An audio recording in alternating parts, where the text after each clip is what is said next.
Good morning, Paul. Good morning, Jacquelyn. How are you? Good. Well, look at that. You've got Yes, the I was same, waiting. and they're available on our merch, blah blah, Our merch website. our I guess it's on our merch regular website. section of the website. We Yes, should yes. start making golf shirts, Ooh, like polos? polo shirts, golf shirts. I don't know, For and those of t-shirts. you who can't see the screen, we have our cancer letter mugs because this will be really confusing if you can't see what we're talking about. Right. What in the world are these two people talking about? But that's common in podcasting. Apparently, yeah, that is true. A lot of a lot of visual elements get missed. Right. So, Well, I was gonna wait until later, but this is a beautiful segue, Paul. yes. To podcasting in general, because as our lovely producer Imani reminded us right before we started counting down here, Paul has not had a chance to wax poetic about our Webby nomination. So Right. before we dive in, I would love to give you the floor, Paul.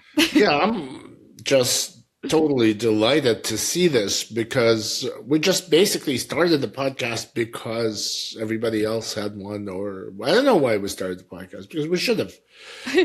It's how people learn, how people take their information. Plus, I always thought that you can discuss kind of the newsroom banter is something that has gone virtual. I mean, I kind of miss the days in the newsroom where people sat around and smoked. I didn't, but I passively smoked and talked about, oh yeah, remember when, that kind of stuff. That I miss that terribly. And I think it's gone to podcasting to some extent, where Yeah, people drink their coffee and talk about the day when God knows what happened. And yeah, literally, it's the so, same type of energy. I love that. That's a good point. yeah, And even like I think about when I'm cooking breakfast and Kevin's at work or whatever, like I put on a podcast and I feel like that is actually what probably would have been happening in the office a lot of the times, right. if you got there and you were making your coffee and stuff like that. That's a very there you go, It- Paul. yeah, and it kind of what's really interesting also is that it edges into commentary when it Mhm. actually sometimes is not. But maybe it is. I don't know. So Yeah. because it's kind of like more of it's not just what happened, but it's also how you think of it, and just by bringing that out, it becomes by definition a news analysis. And I will give $20 to the first person who explains to me what is the difference between commentary and news analysis. Is there a difference? This is my lack of I don't journalism either. school. I don't know. If you look at the rubrics, we have the Oh, we slug. have a separate commentary, I huh? know, I I don't think know. I've ever really have I ever used it? I don't know if I have. Oh, you've written them, or I've slugged some of what you've written. So when I you gotta look opine, back. When you opine, yeah. But that's what I was thinking about news, and that's how I always think of news analysis. Because I'm thinking even about like Claire's dietary guideline story was a news analysis. Now I'm like, should it have been a commentary? good Getting free. question. One never knows the right answer, Yes, exactly. I guess that's which what is you why said. I'm putting up this princely sum of $20. Sounds good. Tomorrow is the last day to vote for the Webbies, and so we're up there. Please submit your vote, and I think I said this last week, but please make sure to validate your vote in your email. It seems like a small bureaucratic thing, but your vote doesn't count without it. So, yeah, our last pitch. Yeah. Which is, it's still the most important thing is that we were nominated. I Mhm. was just amazed to be nominated, as I've said before. Yes. Uh, but the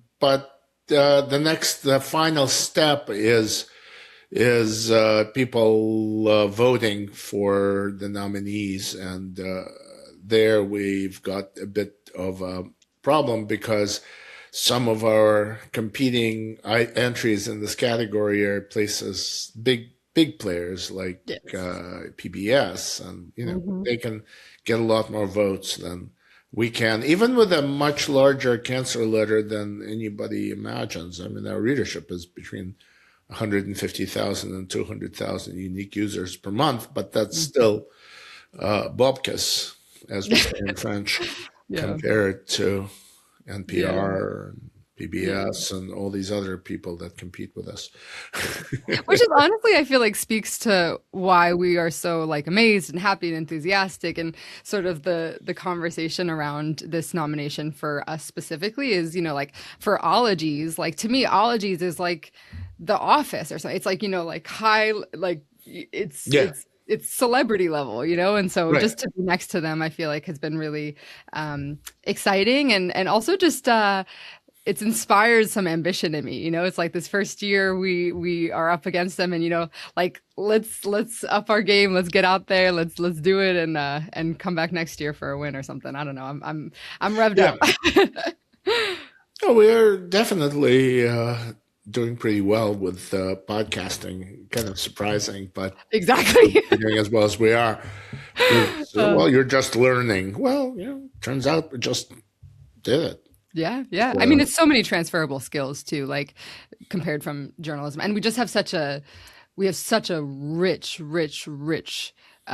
network of sources. I feel like is such a huge part of it, and that's, I think, what comes across in the podcast too. Is like, we have such an in-depth, unique niche topic coverage area. So vote for us. Yes, to wrap that all up. Yes. Please vote for us. And the link is in the description. And yes, my final reminder, check your email, validate the vote. And then there's, I was just actually thinking out loud about this. What we probably ought to do, and it's inevitable that we will, is start the kind of podcasting that is more of a kind of a long form storytelling podcasting, like tell the story of that only we remember. We are kind of weirdly the institutional memory of academic oncology, and with it really a lot of oncology. So all pieces of it, and we've all covered some stories that really need to be told and told and told again. Yeah, absolutely. It's so funny you say that, Paul. Like it must have been my first year at the Cancer Letter, because I was in DC and I was at a conference, and someone from NCI Communications came over to me and they were like, your coverage, the Cancer Letter's coverage of Pragmatica. You remember Pragmatica? Oh, yeah. We at the NCI used your coverage as like primary sources because it was so hard to cover. And we were able to do it because we talked to everybody and we got an understanding of what was actually happening. And so it's funny you say that, because I definitely, it's a very, and again, don't know for sure because this is my only journalism job, but it seems to me that that's very unique in journalism, where we're sort of this like, and actually you just reminded me of what I was going to say earlier about sort of the origin of the Cancer Letter podcast, is that we did have a podcast before last year, but it was the Cancer History Project podcast. And it was it was rooted exactly like you're saying in sort of this historical documenting of this field that is so interesting and so niche, and that nobody else is going to do, And so it's kind of beautiful and organic that it's come out of that. And now it's, might return in some more, produced way potentially, but we'll see. We're choosing too much. Yeah, I think actually we've done this. I've done grand rounds at a bunch of places with some of my stories, and I think that kind of a thing where a reporter walks through a story longitudinally, is worth doing, and that's not only through Cancer History Project. Yeah, absolutely. Yeah. As it's happening now. Yeah. And in fact, as we go to the next part of this podcast and I stop rambling, if I stop rambling, Never. We will talk about the Calabrese report, which is a perfect example of the kind of story that needs to be told. Yeah. Because it's so relevant. Life moves fast. It's fierce, persistent, determined. At City of Hope Cancer Center, they are too. Their groundbreaking research and discoveries have impacted millions of lives globally. They're moving science forward with the hope, passion, and speed every diagnosis deserves for a cancer-free future. City of Hope, pursuing cancer cures at the speed of life. Learn more at www.cityofhope.org.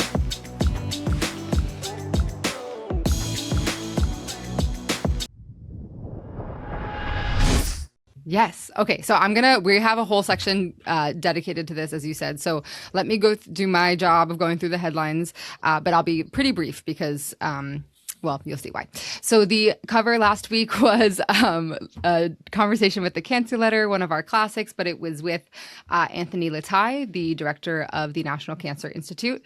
Really cool story. We're going to talk about that in a little bit more depth, and you'll be able to hear directly from that interview as well in this podcast. But the overall gist is that it might almost read a little bit of a boring story. It's not, but it's very repetitive. It's very in line with what he has been saying, and that is the point. That is the point. Is this repetition is what he's trying for, and what NCI is trying for, and what the National Cancer Enterprise arguably needs, according to Letai at this time. So we'll dive into that. Our story 2 was a guest editorial by Robert A. Wynn, and I'm just going to honestly pause and just let Paul talk about that, because I feel like I'm going to butcher it, and Paul gives me chills every time he talks about it. So I'm just going to pause and let him do that. Yeah, Rob Wynn gave grand rounds at Yale, and I was invited as well to Paul Calabrese. It was actually Paul Calabrese lecture, and I was invited to just be there, and I came, of course, and because I knew Paul Calabrese, I knew his family, and we haven't been in touch in a long time, so it was really kind of lovely to just say, well, I'll be in New York anyway, so why not just keep going to Yale and say it. So, yeah. So, and also Roy Herbst is about to go off to the wilds of New Hampshire.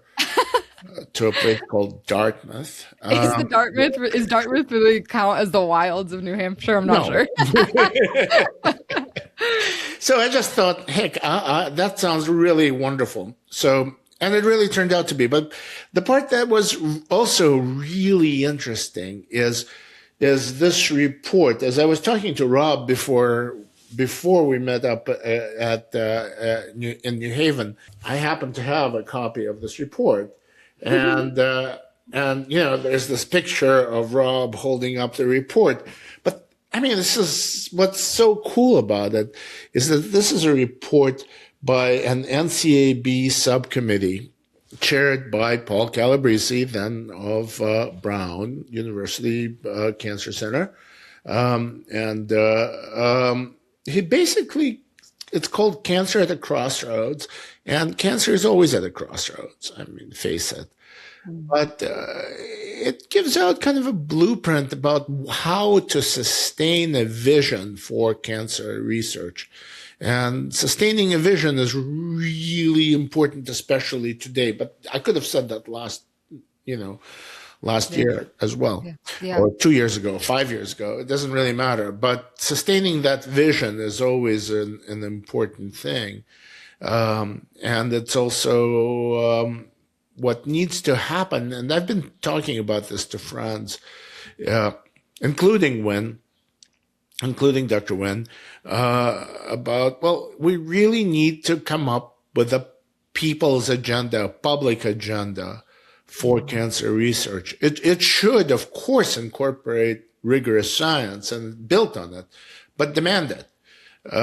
And that is not happening yet. If anybody can lead this, it's Rob. Yes. And he just really, between him, Otis Brawley, and me, and a few others, we've all kind of understand that this needs to happen. We all understand that part, but yeah, it's one thing to understand it; it's another thing to lead it. And I think everybody there is willing to jump in and roll up the sleeves and figure out what the next step is. Yeah. My vision on this thing is completely anachronistic. It has nothing to do with oncology. Zero. It's about the human rights monitoring. And in the Eastern Bloc a long time ago. So when members of the public go up and say, "Hey, let's live up by certain rules, or let's establish certain rules, and let's monitor what's actually happening," you present this level of moral authority that changes the world. And that's literally the subject of my first book and my second book that have nothing to do with oncology again. But what I'm thinking is that we need, and Rob totally buys into that, as somebody has to set up a Calabrese-like commission, except not a part of NCAB, not a part of anything. Now, this predates the doubling of the NCI budget, the NIH budget. And that is the blueprint that was used to double it. And then things got a little out of hand, and kind of the loss of vision occurred, and some ambitions came into play. It's a long conversation, similar to one that we should probably do a piece about, because I covered that from the beginning, and throughout, including that loss of focus and some very, very nasty stuff that occurred as a result. But what we need to do is have it not subverted, have it actually move forward and be a public vision. Yeah. And so that's my spiel for this. And I'm just delighted that Rob essentially issued this challenge and said, let's do it. He totally, he is the right person to lead it. And if I'm allowed to be a part of it, I'll be a part of it. It just means I'd get recused from covering it. Again. Which is definitely worth it. I mean, it's, especially reading this story was it's just a beautiful story. Outside of everything that you just said, it's moving. And I think what got me, again, I don't have sort of this contextual background as much, right? But what got to me was just, I might butcher it, but basically Wynne talks about what Paul said in that report that you just held up 32 years ago. And I mean, I don't want to read the whole thing because it's a little long, but it's basically 6 major issues that will prevent our ability to, quote unquote, prevail in our war on cancer. And the 6 issues it literally reads like it was written today, literally. And just to give you a sneak peek, because I'm not going to read all of them, but, current healthcare reform proposals are devastating to the war on cancer by denying resources for research and quality cancer care. That's number 1. Yeah, but he's talking about the Clinton health reform. But not, I mean, I know it's not the same, but it's like, we literally wrote a story about the president's budget proposal last week. It's just so weird. It's such a weird, and it's, oh God, yeah. So I'm at risk of sort of just ending up reading the whole thing. So I'm not going to, but definitely go through the story.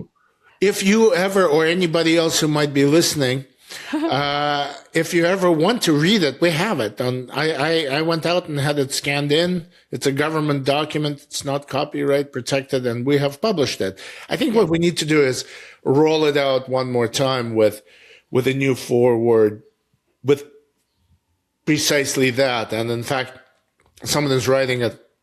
That someone being Otis Brawley is who's the co-editor of the Cancer History Project. So he is going to write a new foreword precisely on this. This is great news to me as editor of the Cancer Letter. I'm very excited to hear this. Yeah. I just this is great editorial. It's an editorial meeting. Yeah, we just had an editorial meeting, which just goes back to to what we were talking about. It's all there. It's all the newsroom blather. Yes, exactly. And coffee. Exactly. No cigarette. No cigarettes, not anymore. Especially, we can't do that in an oncology trade publication. That's No. just, it couldn't. Yeah. Okay. So again, just please go read that story. Incredible. Very, like, gives me chills every time. And then, yeah, a little bit of a, of a winding podcast today, but I'll just wrap up going through the headlines. We had a really cool story. And honestly, Paul, if you want to touch on this is also sort of originated with you and Sarah. But a California state-funded institute called the California Institute for Regenerative Medicine. They're in charge of billions of dollars in research funding every year in California. And they, a few years ago, had a bureaucratic process change basically happen, or they chose to do that because of a wild increase in the volume of applications. But in doing so, they inadvertently were excluding cancer research projects sort of at this preliminary, again, exclusion stage. They weren't even really getting reviewed. So now the news in last week's issue is about that sort of history and the fact that they scrapped that selection process that was putting cancer projects at a disadvantage, and cancer researchers are now sort of reapplying to this program that is, again, a pretty big chunk of cancer research funding. And then finally, there was a pretty, I love this editorial. I thought it was really interesting. It's a little niche even within our niche coverage, but it was about proton beam therapy, radiation therapy. And I have a little bit of an understanding of oncology and treatment and stuff from my brief education with this, but I never understood radiation therapy. I never got really any sort of exposure to that. So this is always new to me and interesting. But basically the gist is that the proton therapy doesn't have to exit the body. It can stop before it goes all the way through, which is just hugely helpful for other organs in the body. So you can, if you have, and it's also more precise, but, if you have a beam of radiation going into your body, it saves heart muscles, it spares life-saving organs. And as people are living longer with cancer, not doing damage to your heart when you're maybe in your younger years is definitely important as people are aging and surviving with cancer. So very interesting story. Also a really, really dense brief section last week, just as a heads up. So if you're, perusing the issue, definitely pay attention to that as well. Mm-hmm. So what were you going to say, Paul? Yeah, no, I was the California story. Mm-hmm. That's what's really interesting with that is it began as a guest editorial because Stephen Foreman of City of Hope suggested that we cover it, and I said, "Would you like to do that as a guest editorial? Because you're affected by this, and your opinion matters." And then he did, and that kind of got the story on our radar. And then we followed up. Sarah followed up on it as a reported story and called everybody and got everybody to explain to her what's actually going on. And as a result, we have essentially something that begins as a guest editorial and then ends up being essentially a reported piece. So it's kind of, since that's our leitmotif, it's going from opinion to reportage and back. And back, I was wondering if you're going to go there. Yes. Back, and here we are. It was a cool, that story was really interesting. I'm glad that we got that reported piece because some of the quotes were really, really strong. I feel like because if you just, even as I said that out loud, I was like, wow, it sounds a little bureaucratic. It sounds a little, but hearing from the people that it's affecting, I feel like definitely humanized it and was really like, oh yeah, this is, it grounded it in reality a little bit for me because it's, all of that plus you have essentially two leading state agencies that fund cancer research. One of them is CPRIT in Texas, and the other is California regenerative thing. And it's important to learn from mistakes of these places and learn how other states could do it better or how they can do it better. So it's really a huge story. And CPRIT's always been a huge story for us. Yeah, from absolutely. the I mean, beginning. especially right now, considering that, I mean, we don't want to say that federal funding is uncertain. That's really not necessarily fair anymore. But we are still, I think, raw from last year, and the narratives and the uncertainty and the turbulence surrounding sort of federal funding. I feel like it's always been, like you're saying, that CPRIT and state funding models have been an important alternative or an important augment Yeah. to federal funding. But yeah, important to just sort of narrow in on that occasionally or Yeah, when it's and it's necessary. always very difficult to peer review these things, and Yeah. that's where that's where it's especially useful to find out. In this case, they were really dealing with a pre-screen Yeah. It's because they literally, have it's called the yeah preference. Yeah. Go ahead. because they have a limited number of reviewers. They're limited to a dozen. Literally. So how do you And just, do all this? So peer review is a problem, and CPRIT solved it in a very different way. how did they solve it? I don't know. They use this was put together by Al Gilman, the whole sort of system of peer review, where he used reviewers from other states. Texans do not take part in it. Wow. Yeah, Interesting. it's huge too. It's just huge. Huh. That's Which so is, is the 12 limit in California? This is now me just being curious, but is the 12 person limit in California for, I I think guess, that's, where's the root of that? Why I is that? read it in the story. I didn't know it until I edited the story. But I think it is an interesting story if indeed any Yeah. state wants to move forward with something similar. Yeah. And I think we did a story about that. Tennessee was thinking about setting its own CPRET, Huh. which would be, they wouldn't even have to change the acronym. Tennessee, Texas. But I Perfect. don't think that's viable. But if it is, I'd love to hear from somebody who will tell me it's viable. Absolutely. So please, my email address is It's on the easily. website. Please let us know where it is now. But it would be very interesting to see states get into it, and Yeah. also to see states implement really good peer review, because everything is as good as the peer review. 100%. Yeah. Yeah. That's the 100%. definition. Yeah. Otherwise, you're just burning money and giving money to friends. Yeah. Which is why that's why no Texans do it. It's like trying to avoid conflict of interest. Yeah, like, across state rivalries and God Mm, knows. yeah. Very But interesting. yeah, it was brilliantly put together by Gilman. Yeah. And then it misfired a few times, and that's where we came in. And that's So, our but that job. was a That's while our job. ago. It's not Yes. misfiring now. Yeah, Secret's I love covering Secret. It's been quite straightforward for me and generally quite positive. So before my time, I misfired. Yeah. Yeah. No, it's a ton of money. Yeah, yeah, absolutely. Very important.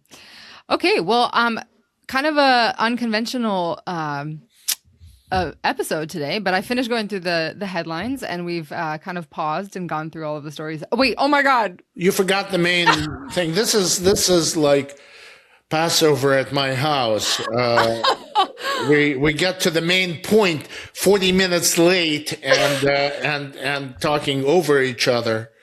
So Okay, you go. It's your main story. I did the original sort of the overview, but please share what you'd like to about Letai.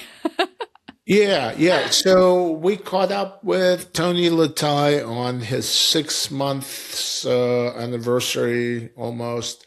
At the time, now it's a little past that at NCI. So now he knows where the water fountains are. He knows, as he put it, where the functioning toilets are, and it's all really good. And we really talked mostly about what he has learned in the past 6 months, what his scientific vision is, and Yeah. that is a really worthwhile thing to listen. But also a lot of it was repetitive, but actually don't knock repetitive. Mm-mm. Mm-mm. When everybody is really panicking, which this field was as recently as 6, 7, 8 months ago. And every now and then there's another panic attack, including even now, really. It's nice to hear a reassuring voice that there's actually a scientist who's in charge. Yeah. Well, it's also nice that it's a reassuring voice from someone who is in a leadership position. Like it's, it's like he gets it and he's got it. He's got it. He's got it. There's we talked about this a little bit after the president's budget request came out, and the president's budget request gives NCI $9 million more. It's a really interesting table. Everybody gets a cut. Some people get cut out of existence. Some institutes and centers, and NCI gets a plus 9 million, which is budget dust, but still plus 9 million is. It's not a cut. It's not a cut. It's like a weird signal of like, you're good. Yeah. And again, president's budget request is just that, a request. Yeah. This is done by, the budget's a bit put together by Congress, and by way of comparison, last year, NIH got a 40% cut in the president's budget request, and all of the vision that pretty much was Congress went the other way. No, thank you very So NCI is probably doing a little bit better than others, and it's also very interesting to see how you can have we were talking about the doubling. The doubling of an NIH budget occurred after the Calabrese report.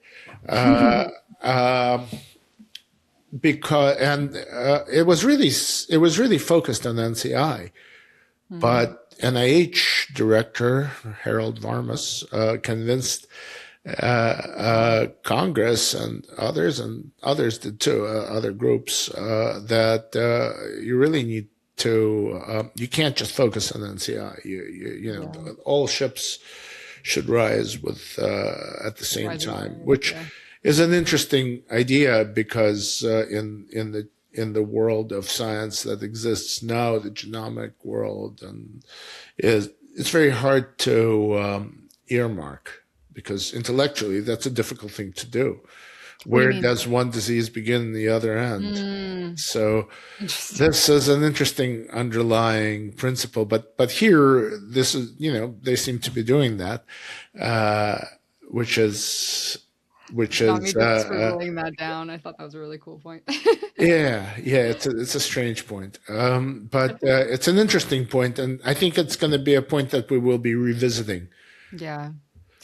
I really feel that's I'm not going to go, that this is just my sort of, I could go off on a tangent about this, but I definitely think that's a multidisciplinary, so I think many fields are sort of facing that same, like, what is boundary, are our boundaries that we drew correct, and how do we sort of create improved outcomes and do what our goals are, while considering that sort of maybe we got to refine a little bit as science improves. So I really love that topic. So but there is also a couple of bombs in there in the president's budget request. There is the 15%. There's the 15% indirect costs cap, which would put a lot of people out of business. But Congress has to act on it, and if last budget is an indication, they will say no again. And then and then there's also this multi-year funding, which they're supposed to go to 100% multi-year funding under that request. But again, that's a weird one, because Congress has, I'm mixing up the years, my bad, because for fiscal year 26 and NIH, right? Or is it just NCI?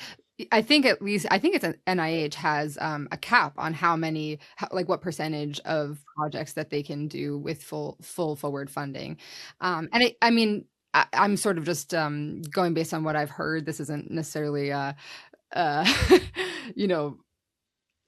I get the sense that Letai and NCI are preparing for sort of this transition to completely full year funding. And as he said to NCAB members in the past, that that the issue with forward funding is the transition. So they're doing their best to sort of prepare for that, if that is what Congress wants. Or if Congress supports what the administration is asking for, because that one's a little dicier. The cap on indirect costs feels like Congress is just like, nah, like that's just not, But the forward funding, I mean, again, like if we're going based on last year, but forward funding is a little bit more, uncertain. And even Letai said again to the NCAB members a little while ago that that's still up in the air from OMB. So, well. Going back to sort of the reason for this, it's not because of his 6 months at NCI, although that didn't hurt, but really I wanted to catch up with him before ASCO and the ACR meetings. He's going off to ACR now, I guess. Yeah, probably on the plane. I don't know, but he's going off, and it's nice to remind people that there is an actual scientist at NCI, not a blogger like us, not a podcaster. Podcaster, yeah, like us, who actually has a scientific vision, which is fantastic to have. Fantastic vision too, gets me so excited. Yeah, and who is more like the past NCI directors than not. So, and if you've heard him say something that's vaguely reassuring, it's nice to have him repeat it, because that way you know that that you heard it correctly the first time. Yep. And so so he's really all about the science of the thing, and he's got a job to do, so you can't say, I like this and not that. There's Congress for some of these things, and there's the president. But he's got enormous influence in his job. And part of the influence is to be this, essentially the unlicensed psychiatrist in chief. Yeah. That's true. I'm laughing, but that's really quite true. Yeah. It literally is. Needed. That's what's needed. Yeah. So it's actually that doesn't make him any different from any other NCI director that we've ever known. Some have been better psychiatrists than others, but all have been unlicensed. Yeah, that's going to be the huge milestone, is when NCI actually is a psychiatrist, as a literal doctor of psychiatry. Wrong institute, but they exist. Yeah. It's that needed, yeah. And here's a snippet from the interview with Letai, so listeners can just hear it directly from him. First, with regard to non-competing grants, that is, grants that are in their later years of funding, we've paid out, I would say, probably over 1,000 of those. There's no halt in NCI funding. With regard to new research project grants, there's no question that we are behind the rate that we were last year, if you take the year as a whole. But I am surprised that comes as a surprise to people, because we had a government shutdown, and that is the main issue that is delaying our paying out of new grants. What people might not have noticed before, but this is nothing new, is once we at the NCI complete our scientific review and sort of give a stamp of approval to a grant, there's still roughly about 90 days of some back and forth and administrative work that needs to be performed in order for an actual check to be written. So there's sort of the approval. I mean, people are familiar with just-in-time information, but there's additional back and forths between us and the contracting institution, as well as between us and NIH and ultimately HHS. The numbers that you see online, a very important point is that a lot of those numbers are from publicly available repositories like NIH Reporter that are just not up to date at all. And I do wish that was better up to date. And I understand people seeing that and thinking that's the sum total. But at this point, we have here at the NCI, we have, I'm just going to refer to some information that with regard to approval funds that are actually out the door. Our competing RPGs is close to 150. There's additional number that will soon be over 200. I would guess in the next week as some clear approval at the NIH level and so forth. And we anticipate now that the machine is going, now that we could start up and the machine is going, we'd anticipate approving like 200 to 300 new research project grants every month, and don't see a difficulty in completing, paying out our extramural budget by the end of the fiscal year, which ends at the end of September. This is despite challenges of it's a new system. We are operating on a new system, so things are always going to be a little bit bulky at the beginning of that system. But really, I want to make it clear there are no real major speed bumps or impediments in our way to getting these grants out the door. The major impediment really was the government shutdown. And I think it's a credit to the NCI staff who've been doing an excellent job, given the many changes that have come their way, to keep business as usual, keep the grant money flowing out to the extramural programs. As is typical, as is usual, roughly 75% of the entire NCI budget is going to the extramural program, and fiscal year 2026 is going to follow exactly that pattern. Well, thank you. This was a lot of fun. Thank you, Paul. This was lovely. I'm glad to be back with you on the pod. This was great. And I'm sure I will see you soon. See you soon. Bye.